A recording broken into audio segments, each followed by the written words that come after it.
For anyone watching this video in the future, just know that this is an early guide and that strategies could change over time.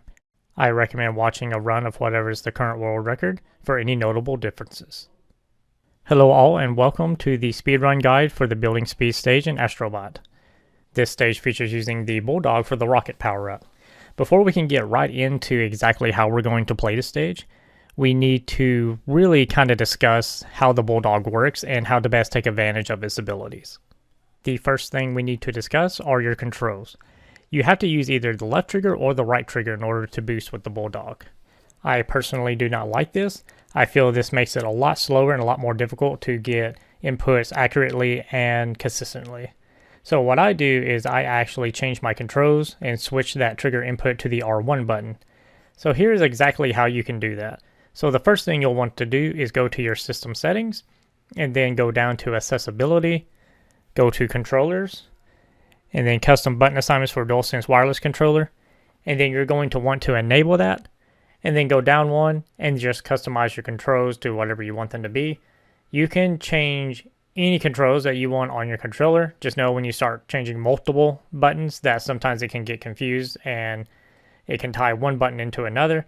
For this one, we just need to change the trigger button, which isn't hard, so you're only going to change two inputs. So just click on that left trigger or right trigger, it doesn't matter which one, and then change that to whatever button you want to change that into. And once you get that all situated, just hit apply. Now let's talk about the Bulldog and exactly what we need to do to cut our time down as much as possible. So we need to do as many short bursts as possible with the dog in order to get the best time we possibly can. And we need to learn how to time these as much as we can. Thankfully, there is an easier way to do this. Visually, what I look for whenever I am doing these bursts is just as Astro's body is starting to turn back, or I see the Bulldog's head rise a little bit, that lets me know that I can now start my next burst. And here's how you can do that. So if you notice, whenever I am doing this, I don't exactly try to time or frame perfect every single burst. I just need to know when I can start buffering my next burst. And that is probably one of the most handy things about the dog is that you don't actually have to time every burst perfectly. You can buffer each input so that way you get the burst as soon as you possibly can. And as you can see, I'm way up here on top of this building. I'm going to do a burst and then I'm going to press the trigger again as I'm falling and hold it. And if you're still holding it by the time you hit the ground, you will immediately get your next burst. This is the most handy trick you can learn in the speedrun. If you can master this buffering technique, it will cut down your time tremendously. Now that we have all of that out of the way, let's start talking about the actual stage itself. So one thing you must know is that everything on this stage is on the same cycle. That means every single time you play it, depending on how fast or slow you go, things will always be in the same place as they are. There's a few things affected by this. One is the car wash cycle. These little things will either be a little more to the left or right depending on how quickly you get here. So this is a good way to gauge how fast you are going in the first half of the stage. And the next most important thing are these cross beams at the end. Depending on how quickly you get here, you can get either a good setup or a bad setup. So it is very important to try to practice this section as much as possible. So that way, no matter what kind of setup you get, you kind of already know exactly how you need to approach the situation and you can get through here quickly and finish the stage cleanly. Now let's start talking about the actual run and what you need to do. So at the very beginning here, you're going to want to do a small burst in order to get to this ramp as quickly as possible. You will want to try to time this the best you can because it will save you a few frames.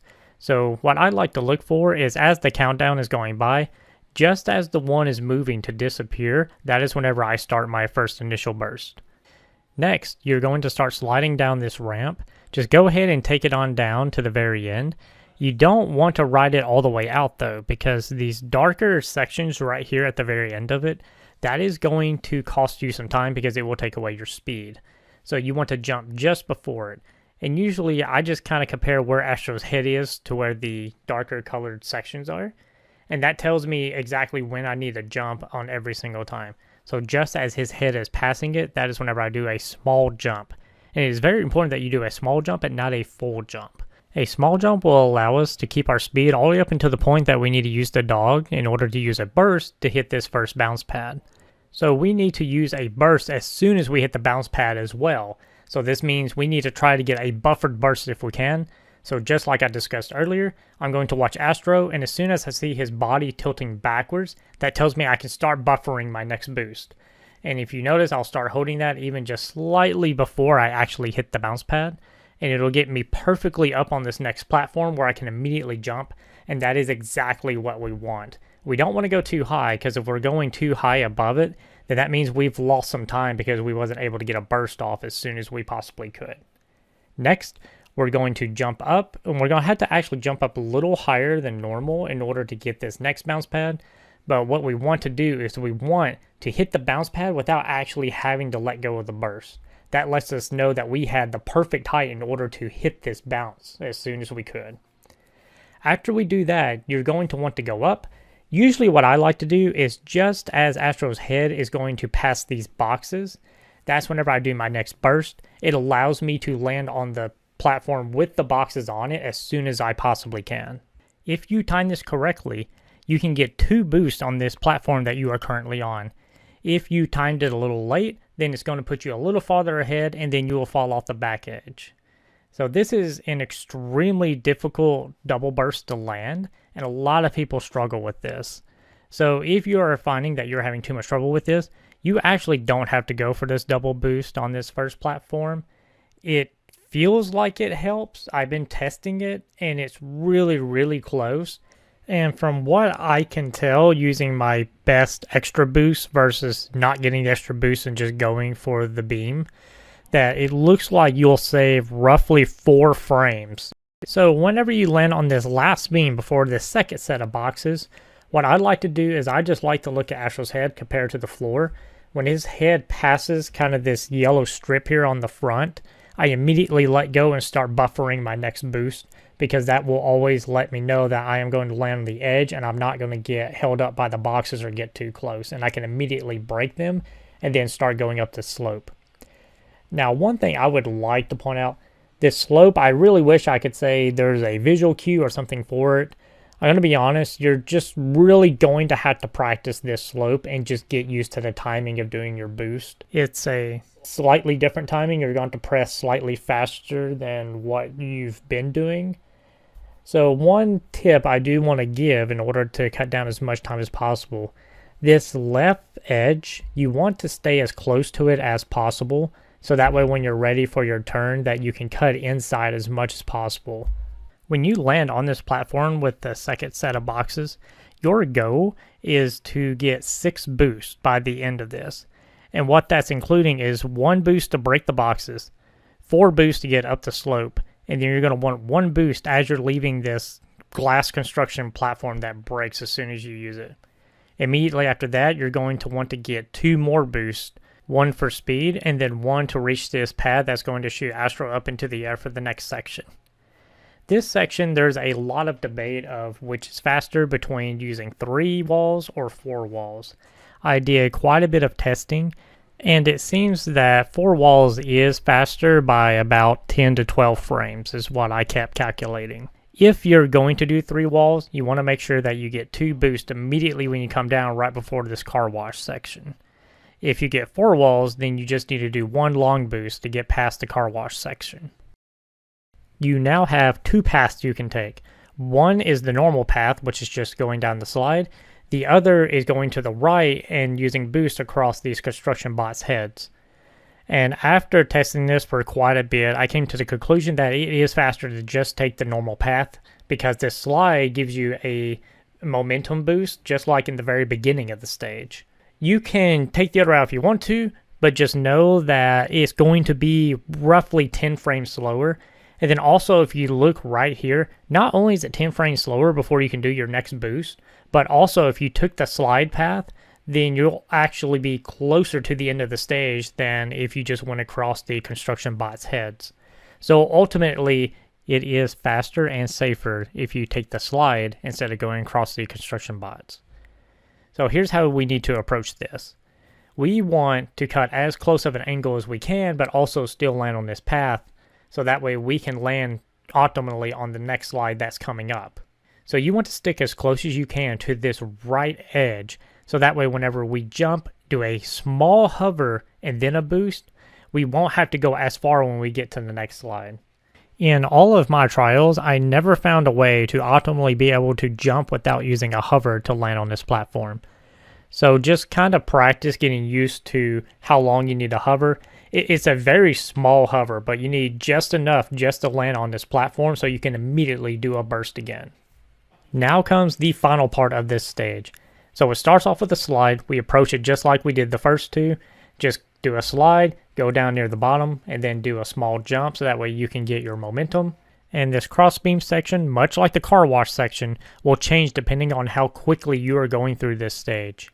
So whenever you're getting better and faster, you'll notice that they'll be rotated slightly earlier than what they were before. And there's no real good way to practice this, except you've just got to constantly get here at the same speed you've been going, and then just get used to doing your burst.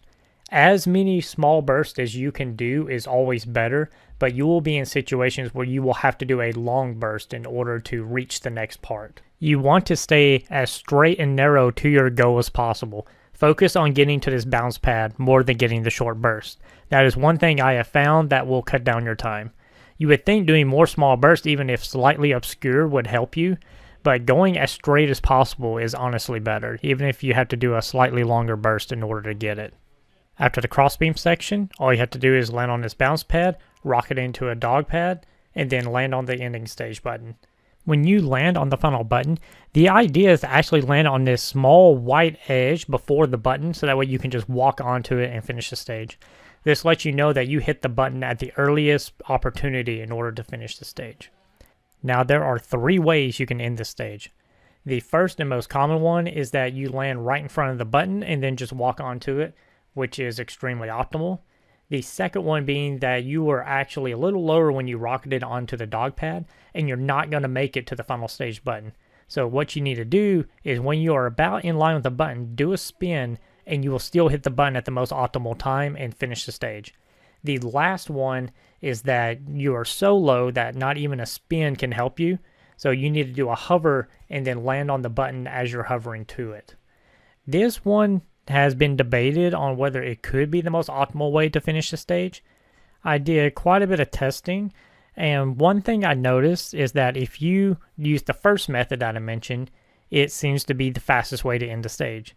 If you have to do a spin, that seems to be 1 frame slower than the fastest method.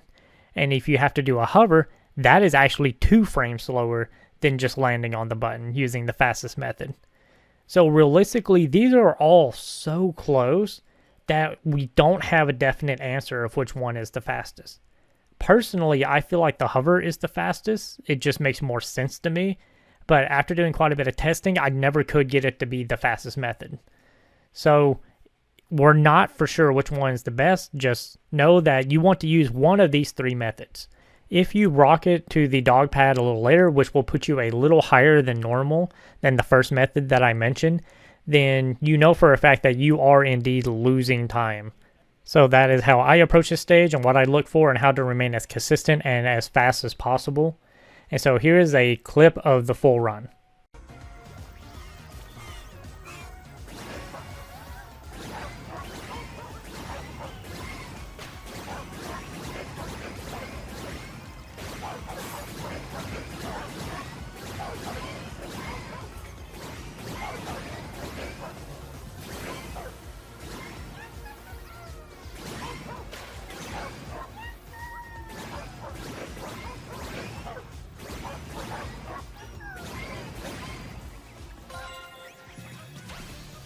I hope that you enjoyed this video and that it helped you. As I said at the beginning, this is an early strats video, so it is very possible that new strats will be found and faster optimization will be used. If you want to stay updated on that, honestly, I would recommend joining our Astro Discord server. We are constantly looking for ways to improve our speed in the game, and I will drop a link to that Discord directly in the description of the video. And if you want to watch me do some runs, you can catch me over at Twitch. Just give me a follow and it'll let you know whenever I am live. And not only do I do the network speedrun category, but I also will do the any % speedrun category for Astrobot. And I'll also do some other games as well. I just don't have any lined up at the moment. Thanks for watching the video, and good luck with your runs.